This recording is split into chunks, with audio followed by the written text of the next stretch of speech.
রাজ্যের প্রজাগণ তারা কি সুখে দুঃখে দিন যাপন করছে না কোথাও কোনো অসুবিধা হচ্ছে আপনি কি তা লক্ষ্য করেছেন?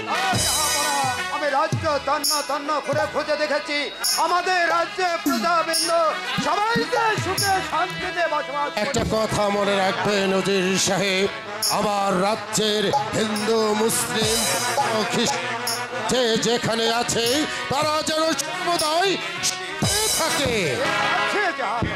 আমাদের রাজ্যের হিন্দু মুসলমান খ্রিস্টান বৌদ্ধ যে যেখানে আছে তারা খুব সুখে শান্তিতে বসবাস করছে। উজির সাহেব, আজ বেশ যাবৎ আমার মনে যে কোনো শান্তি পাচ্ছি না। আর মৃত্যুর পর থেকে একদিনও যে শখ করে হরিণের মাংস খেয়ে দেখিনি, তাই তো আমার মনে সাথে জেগেছে একটু শিকারই করতে যাব। আপনি শিকার করতে যাবেন? এত বড় রাজ্যটা কে পরিচালনা করবে? উজির সাহেব, আপনি তো রয়েছেন, আপনি তো আমার উজিরই নন, আপনি তো আমার পরম আত্মীয়। এই রাজ্যটা আপনি পরিচালনা করবেন যতদিন আমি শিকার থেকে ফিরে না আসি। ঠিক আছে জাহাপনা, আপনি আমাকে তো আশীর্বাদ করলে আমি রাজ্য পরিচালনা করতে পারবো। বেশ উজির সাহেব, আপনার কথা শুনে আমি অনেক আনন্দিত হলাম। সব সময় মনে রাখবেন উজির সাহেব, আমার রাজ্যের প্রজারা কেউ যেন কোথাও কোনো অসুবিধা না থাকে।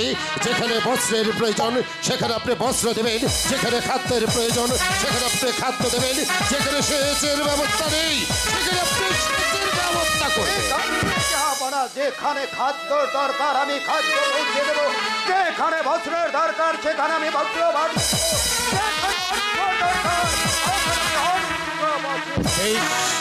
এবার আপনি আমার শিকারে যাবার ব্যবস্থাটা করে দিন। তাই চলুন, আজকের মতো দরবার এখানেই।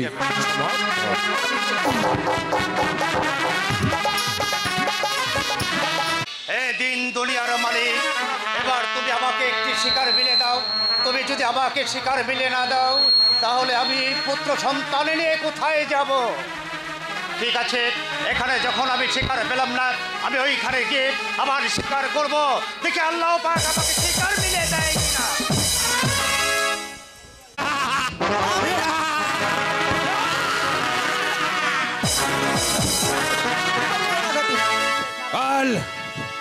বল তুই ডাকাতি করবি কিনা? আমি ডাকাতি করবো না। ডাকাতি না করলে খাবি কি? আমি কাজ করে খাবো। কাজ করে খাবি? ডাকাতি তোকে করতে হবে। এই রাস্তায় যে আসে সে আর কোনোদিন ফিরে যেতে পারে না।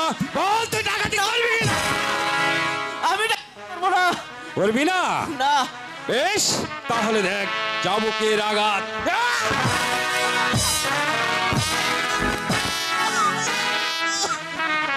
বল, এখনো সময় আছে, তুই ডাকাতি করবি কিনা বল। ডাকাতি করবি না? না হুজুর। যদি গুরু এসে জানে তুই ডাকাতের দল থেকে বিচ্ছিন্ন হয়ে যাচ্ছিস তাহলে কিন্তু তোর চামড়া থাকবে না। এখনো সময় আছে, বল তুই ডাকাতি করবি কিনা? বল বল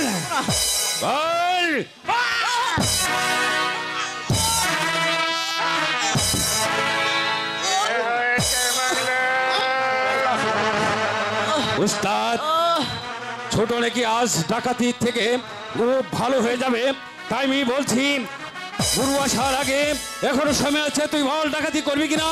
ও কিন্তু এখনো রাজি হচ্ছে না। ভালো হয়ে যাবে, আমাকে ছেড়ে দিন।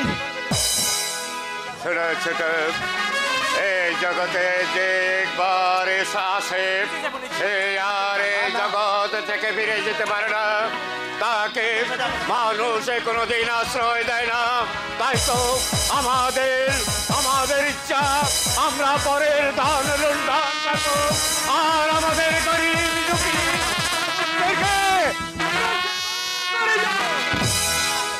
তবু আমি ডাকাতি করবো না। পারবে না? বলুন গুরু, কেমন করে ও আমাদের কথায় রাজি হয় আমি দেখতে চাই। এই মুহূর্তে ওকে চাবুকের পর চাবুক মেরে ওকে রাজি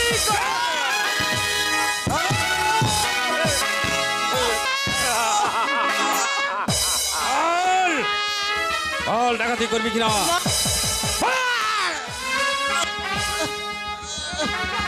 এখনো সময় আছে, তোকে সাবধান করে দিচ্ছি, এই ডাকাতের দলে থাকতেই হবে তোকে। গুরু ছেড়ে দাও ওকে।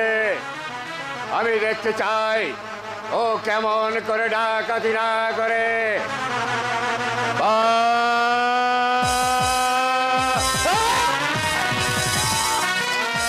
তুই ডাকাতি করবি কিনা? ছেড়ে দেব। তুই যদি আমাদের সাথে ডাকাতি করতে না যাস তাহলে আজ এই মুহূর্তের সাথে আমি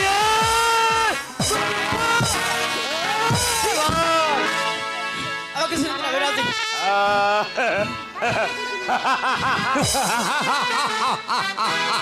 ভক্তের ভক্ত নরমের জম মণ্ডপ, আজ আমি শুনতে পেলাম আমাদের নিরাজপুরের একব্বর বাদশা আমাদের এই জঙ্গল শিকার খেলতে আসবে।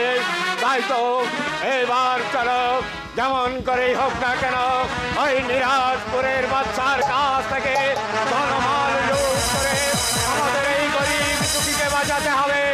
আর বিলম্ব নয়, ছুটে চলো। জান যদি অতি সহজেই চলে যায়, এই দিন কি আর কোনোদিন খুঁজে পাবো? তাই বলছি কি, ছোট যখন রাজি হয়েছে, এর মাঝে একটু আনন্দ আর বাইজি হয়ে গেলে ভালো হয় না গুরু? আনন্দ হ্যাঁ, বাইজি বাইজি। তাহলে এই মুহূর্তে তুমি বাইজিদেরকে ডাকো। তাদের এই নাচের ঢঙ্কায় আমার মনের আমি চাঙ্গা করে দেবো। নিরাজপুরের একটা পর্বতার কাছ থেকে আমরা খালি হাতে ছোট গুরু যখন বলেছে বাইজির ব্যবস্থা করে। ঠিক আছে হুজুর, আমি তাই করছি।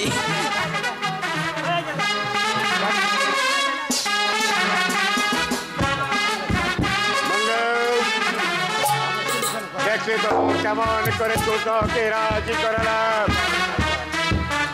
তাই তো নাচো, গাও, গুরুকে একটু আনন্দ দাও। বাবা বাবা বাবা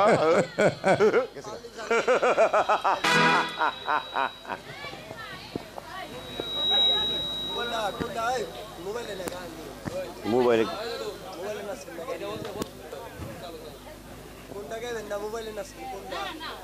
হ্যালো হ্যালো হ্যালো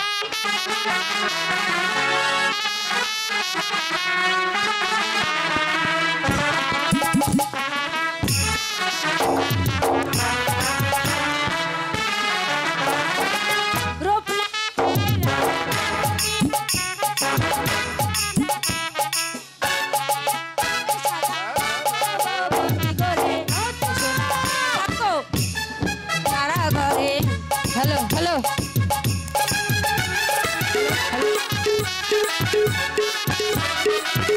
হ্যালো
আমাদের বিদায় করে দাও।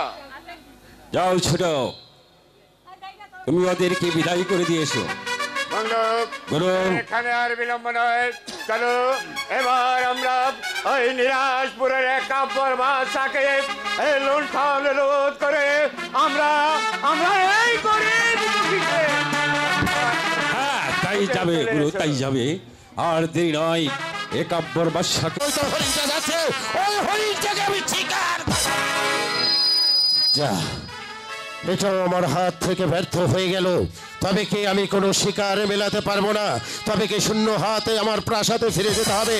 না, আমি কিছুতেই শূন্য হাতে ফিরে যাব না। আমি এ বনে শিকার মেলাতে পারিনি, তাতে কি হয়েছে? এই মুহূর্তে ছুটে যাব আমি অন্য বনে।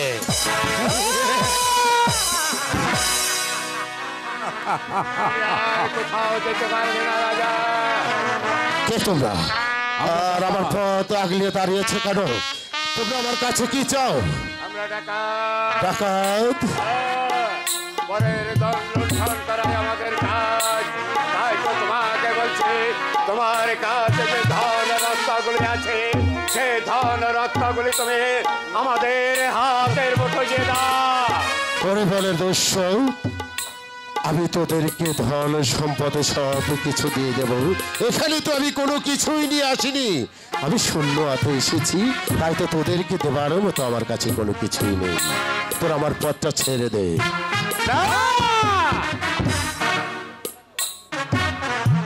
রাজা ছোট হলেও তার কাছে অনেক কিছু থাকে। আপনার কাছে আছে স্বর্ণ অলংকার, যা আছে আপনি সমস্ত কিছু খুলে দিন। তাহলে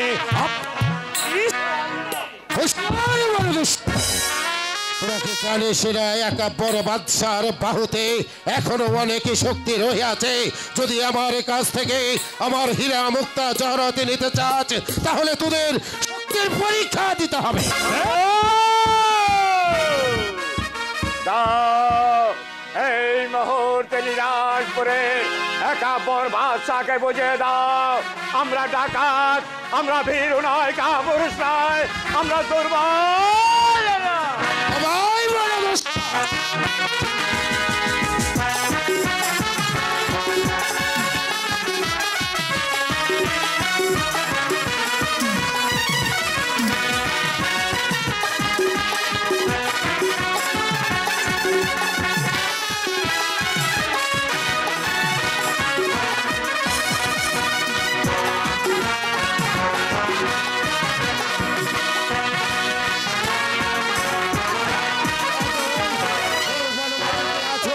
আমাকে এই ডাকাতের হাত থেকে বাঁচাও। এই বনমাঝে কি কেউ নেই যে এই দস্যুর হাত থেকে আমাকে রক্ষা করে? এই আমার জঙ্গল মেয়েরা কি করছে? জানের মায়া থাকে তো এখান থেকে পালিয়ে যা, নইলে তোদেরকে আমি রেহাই দেব না। জঙ্গলিরাজ, এই মুহূর্তে তুমি এই স্থান ত্যাগ করো। আমাদের কাজে তো তুমি যদি বাধা সৃষ্টি করো, তাহলে তোমাকে দুনিয়া থেকে বিদায় করব। এই, এবার আমি বুঝতে পেরেছি এত সহজে তুই আমার জঙ্গল ছেড়ে এবার আমি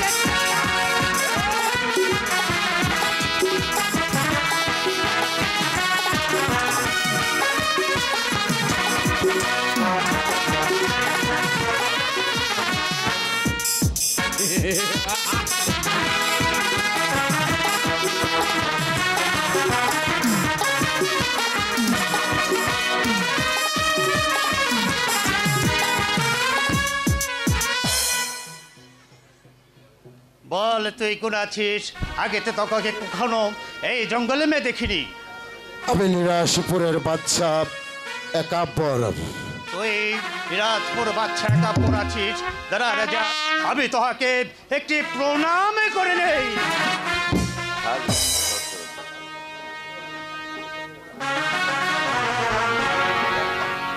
বনরাজ, আজ এই জঙ্গলে মাঝে এসে আমি যে বিপদে পড়েছিলাম, হয়তো বা আমার প্রাণটাই চলে যেত। সেই বিপদে মুহূর্তে তুমি ছুটে এসে আমার প্রাণ রক্ষা করেছ। এই ঋণ আমি কোনোদিন শোধ করতে পারবো না। একই রাজা, তুই ঋণ বলছিস কেন? এই জঙ্গল মেয়ে কেউ যদি বিপদে পড়ে, তাহলে আমি তো তাকে রক্ষা করি। তুই আমাদের রাজা আছিস, তোর জান রক্ষা করা যে আমার কর্তব্য। হ্যাঁ বনরাজ, তুমি আজ তোমার কর্তব্য পালন করেছ। আজ আমি তোমার কাছে চিরঋণী হয়ে গেছি। তাই তো এই ঋণ কিছু একটু পরিশোধ করার জন্য আমি যে তোমাকে একটা উপহার দেব। এই বলছিস রাজা, আমি জঙ্গলের রাজা আছি, আমাকে তুই কি পুরস্কার দিবি? হ্যাঁ বনরাজ, তবু যে তোমাকে আমার কাছ থেকে একটা পুরস্কার নিতে হবে, তা না হলে যে আমি আমার মনের দিক থেকে তৃপ্তি পাবো না। বলো বনরাজ, তুমি আমার পুরস্কারটা নেবে? হ্যাঁ রাজা, তোকে একটা কথা বলবো রাজা, আমি ছোট জাত আছি বলে সবাই আমাকে ছোট জাত বলে, তুই আমাকে একটু। হ্যাঁ বনরাজ, আমি বুঝতে পেরেছি। আজ আমি এই জঙ্গলের মাঝে কথা দিয়ে যাচ্ছি, আজ থেকে তোমাকে কেউ ছোট জাত বলে ঘৃণা করতে পারবে না। আজ থেকেই এই বনের রাজা হচ্ছে তুমি, আর আজ থেকে এই বনের পশু পাখি সব কিছু তুমি শিকার করে খাবে। আর আজ থেকে এই বনের কোনো কর তোমাকে দিতে হবে না। আজ থেকে এই বন আমি নিষ্কর করে দিয়ে গেলাম। আজ তুই যে আমাকে উপরের দিকে উঠিয়ে দিলি, এই ঋণ আমি কোনোদিন শোধ করতে পারবো না। তারপর আমার জীবন রক্ষা করার জন্য আজ আমি তোমাকে আমার গায়ের বসন খুলে উপহার দেব। কি রাজা, তোর জুড়ির জামা দিয়ে আমি কি করব? হ্যাঁ, একদিন হয়তো বা কোনো বিপদই তোমার কাজে লাগবে, তাই তো আমি তোমাকে আমার গায়ের জরির জামা উপহার দিলাম। ঠিক আছে রাজা, তোর জুড়ির জামা আমি সাদরে গ্রহণ করলাম। আর শোনো বনরাজ, আমি যে ঘোড়ার পিষ্টে উঠে এই বনমাঝে এসেছি, আমার পিতাজি মৃত্যুর সময় আমাকে দিয়ে গেছে একটি ঘোড়া। বলেছে কোনো বিপদ মুহূর্তে যদি তুই কোনো বিপদে পড়িস, তাহলে এই ঘোড়ার পিষ্টে উঠে তুই তোর গন্তব্যস্থানে যাবি। যে দেখো, এই তো গাছের নিচে বাঁধা আছে একটি উড়িয়াবাজ ঘোড়া, সেটাও আমি তোমাকে উপহার দিলাম। কি রাজা, তুই আমারকে তোর উড়াবাজি ঘোড়া দান করলি? হ্যাঁ হ্যাঁ বনরাজ, আজ আমি আমার অনেক কৃষকের অনেক আনন্দের উড়িয়াবাজি ঘোড়াটাও আমি তোমাকে দান করলাম। ঠিক আছে, আমি তোর উড়াবাজি ঘোড়া এবং কি তোর জুড়ির জামা আমি সাদরে গ্রহণ করে নিব। ঠিক আছে বনরাজ, এখানে আমার যে বড্ড ভয় করছে, তাই তো এই বর্ণমাঝে থেকে আমাকে একটু লোকালয় ছেড়ে হ্যাঁ দিয়েছে। রাজা, চলো আমি তোমাকে কিছুটা রাস্তা এগিয়ে দিয়ে তাই আসছি। চলো বনরাজ, তাই চলো।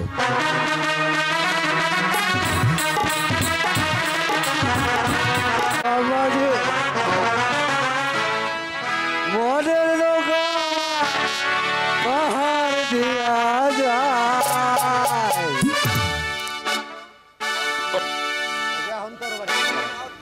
হ্যালো, হায় রে মন পাহাড় দিয়া যায়।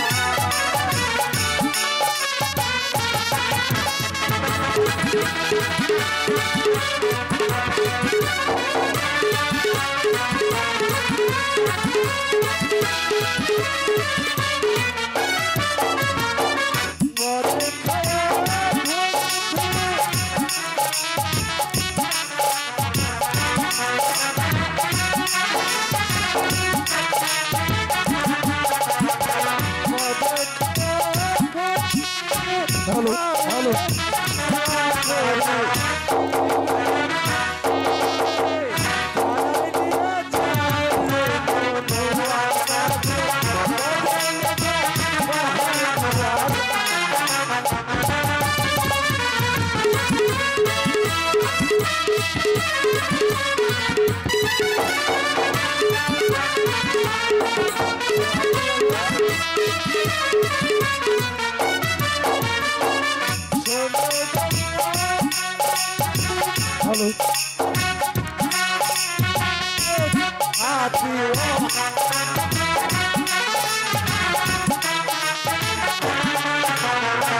শোনো গো বাবাপতি, ছাগলে কি লেখে হানি, তারা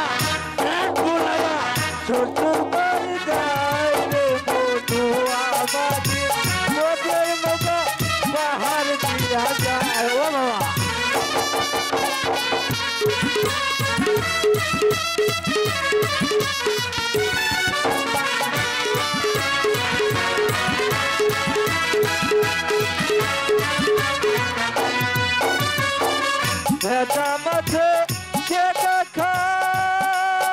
ও বাবা ভেজা মাছে কেদা খায় পুঁটি মাছে পানি চালায়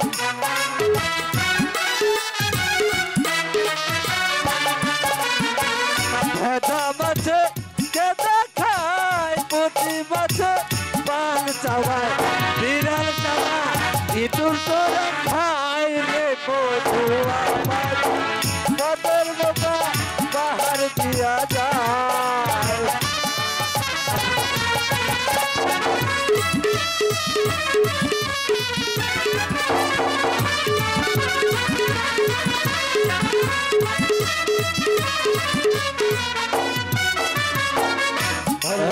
বাবা আব্দুল আলিম তুই কি আমার মহিলানিকে দেখেছিস বাবা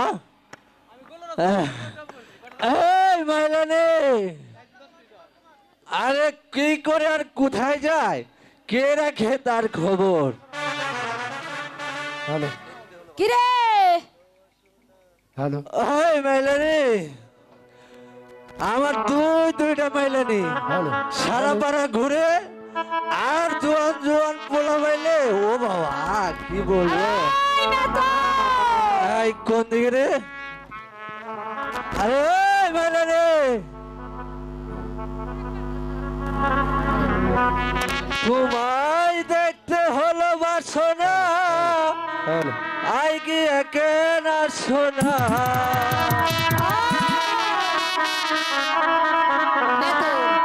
তুই কারেটা হোস বুঝি না তুই ছোট হোস না বড় হোস এই তোরা দুইটা মাইলে নি হ্যাঁ আমি একবার তোকে বাগে পাই না তোরা সারাদিন কোথায় থাকস বাগে পাস না না বাগে পাস না তাই দুইটা করছা আর বাগে পাইলে যে কয়টা করবি তার কোনো হিসাবই নাই এই ফোন করছি যে সাথে হ্যাঁ 7 দিবার পারলি না হ্যালো এত বছর ধরে বিয়ে করলাম একটা সন্তান দিবার পারলি না হ্যালো হ্যালো হে দোষ কি আমার না তোর বুঝর ওই আমার নে আমার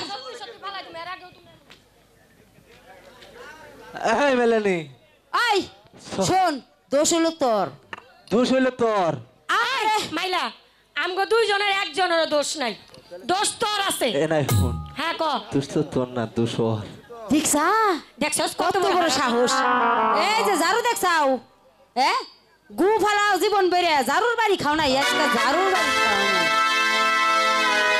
তগো বর্গা দে দিস মোহ 30 বছর ধরে আমার বিয়ে হইছে আর 20 বছর ধরে ওর বিয়ে হইছে ওই কইছে কি হুনছস তুই কি কইছে আমগো বর্গা দিয়া দিব কি দিব বর্গা দিব বর্গা দিব হ্যাঁ বর্গা দিবি হুন পুলাহান আমরা দিমু কেমবা জীবন তো জীবনে আমগো কিচ্ছু দেস না সকালে দি মিটাইবার পারছ নাই কিছু দিনে না দেখতে বাড়ি বাড়ি কানের তা না এই সাক্ষী দিবি হ্যাঁ দিবি হ্যাঁ একজন করে কবি সমানে কবি না হ্যাঁ তুই হাসা করে কবি কমু। তোর বাড়টা দিছে কেরা আমার পিসি আয় না এখন তুই হাসা করে কবি ক এই যে তোর মাঞ্জাটা দিছে কেরা ওই তুই কি কস তুই নে হ্যাঁ মাজা আবার কেরা দিব রে তোর মাজারটা দিছে কেরা তাই কইছি শুনবি শুনুম আমার দাদাই দিছে দাদাই দিছে এই দুজনে একসাথে খারাইনি কে মাজা মাপ দিবি এখন হাতে করে কবি কও তোকে নাকেরটা দিছে কেরা আমার আব্বাই দিছে ওরে বাবা নানাই দিছে খালাই দিছে খালো দিছে নাকেটা তোমার আব্বাই দিছে আমি বাবা তোমাকে কিছু দেই না ওই মাইনে কাজ কি কাজ কোনে যা আয়, পুরা বান্দিবার পাশ দে দে তোরা অন্য দাবার দিছে আমার ওইটা হয়ে যাইব হই না যাও না কিছু কইবে না তো না আইসো এত দিলাম তা তো তোকে হইল না এখন বাজার শুইতে দিব খারা বাজার শুদ্ধ কি নাই আমি ঢাইলা দেই তোর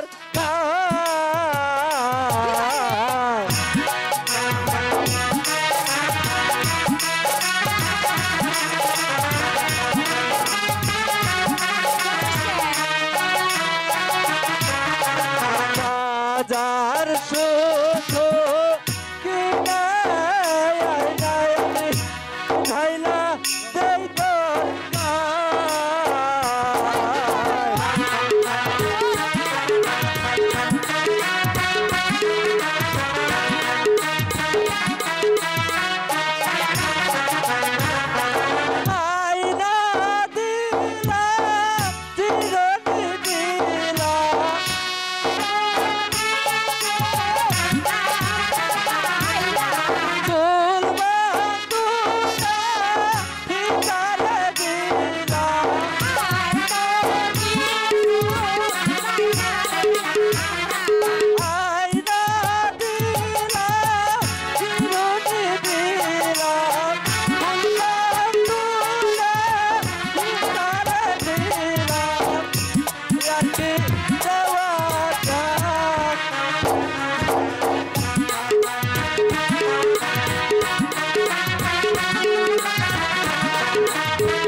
বাতাস সাথে ডাইনে দিলাম বুঝছো আচ্ছা আর অস্থির হয়ে তোকে দেখ কাম হবে না ওখানে কামের কথা কই হো ক ক আমরা এমনি ঝগড়া করলে কাম হবে না না ওখানে আমার বুঝি বাবা আছে না গুরুজি হ্যাঁ হেরে দেয় কে হ্যাঁ আদে হবি রে আমার কাজ সমাধান কইরে হ্যাঁ তারপরে বাইতে যাইগা ঝগড়া করে বাদ দিয়ে ঠিক কথাই কইছা মেলা দিন ধরে কিন্তু গুরুদেব হয় না গুরুদেবের কথা আমি টেনশন করতাছি তোমার তো গুরুদেবের চিন্তা কথা করতাছি টেনশন হাই রে করবই। গুরু আসে না কে গুরুদেব আসে না কে গুরুত এই, গুরুদেবের কথা তো তোমার মনে পড়বো ওই যে তুই যে করি গুরুত আমি তাই কই তো মনে পড়লো গুরুদেবের কথা আমি কই নেই তার কেন কইছে এই কোন হালাই রে ওই হুন এই গুরুদেব সে বুঝছা আইতাছে। এই যে এই গুরুত গুরুত শব্দ হইতাছে কই দেখি না তো দেখছে হ্যাঁ ও গুরুদেব গুরুত গুরুত গুরুদেব এই তুই আমার রাস্তা মির্কি বড় হইছে তোর ওই সেনা ও আমি কথা বলি না গুরুদেবের কথা হরে কৃষ্ণ কৃষ্ণ হরে হরে হরে রাম রাম হরে হরে রাম রাম হরে হরে রাম হরে হরে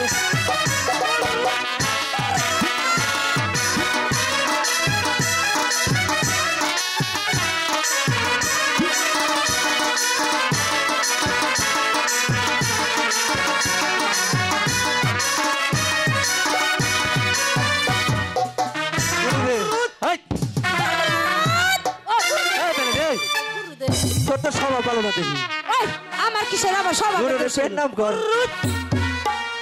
গুরুরে পেন নাম কোথাস গুরুদেবের স্বভাব ভালো না। সব বলা হন পিছাও কে ওই যে কেমন কেমন আমার নাকি নারাই করে হন পিছাও কে ওই এখন ওই দেখলা না পেন নাম কর। ভালো গুরুদেবের পেন নাম কর আশীর্বাদ আশীর্বাদ বর্ষা দাও সুখী হও বর্ষা আই সারি পোলা পাইনের মনে হয় তাড়াতাড়ি পেয়ে ওই তো থাক আমার মাজা পড়ে না বাবা রে তুই পেন হ, নাম রে মাজা নামাই দে। পরে জান গে চলে বাবা তুই হ মাজা নামাই দে ওই তুই কি মাজা নাম